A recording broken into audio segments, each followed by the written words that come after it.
'Twas the night before Christmas in 1903, with my hat on my head just as snug as could be. But the wind she did rage, it was 30 below, and darned if my hat off my head it did blow. I can't keep losing hats for the rest of my life, so I had an idea, took it straight to my wife. Dear Ida, your stitching is fine. Please stitch me a cap that will always be mine. Her hands ever steady, her brow in a furl, Ida stitched me a cap that would soon change the world. It would stay on my head, it would cover my ears, it would weather the winters for years upon years.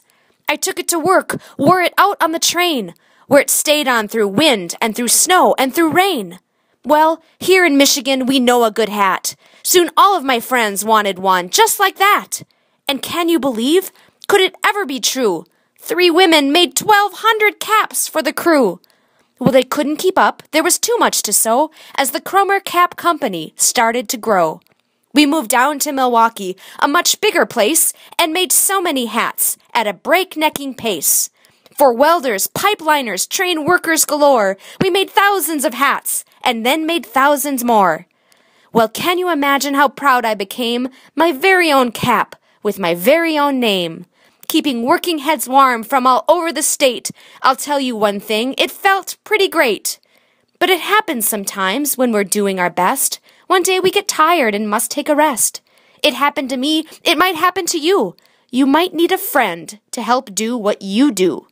And so my friend Richard came in and took charge. He helped Cromer Cap Company grow and stay large. He did a great job, as I knew he would do, stepping into my hat, stepping into my shoes. But as happened to me after working so long, Richard too needed someone to keep Cromer strong. Bob Jackwort sat up when he learned of the news. I'll help make your hats. I will step in your shoes. So Ironwood opened its doors and its hearts and gave Cromer's hats a brand spanking new start. This hat, which so humbly began in Wisconsin, has been worn by Hank Fonda and then Charles Bronson. You'll see it in movies, you'll see it in shows, perhaps under your Christmas tree, tied up with bows. You might find one in pink or in charcoal or blue. Now they even make mittens and bags and coats too. So it just goes to show you, you just never know. When you get an idea in the wind and the snow, and from one little stitch with some needle and thread, putting one little hat upon one little head. You can make your dreams happen, they just might come true, with some heart and hard work and a little luck too. And with that, I must wish you a holiday bright, happy Christmas to all, and to all a good night.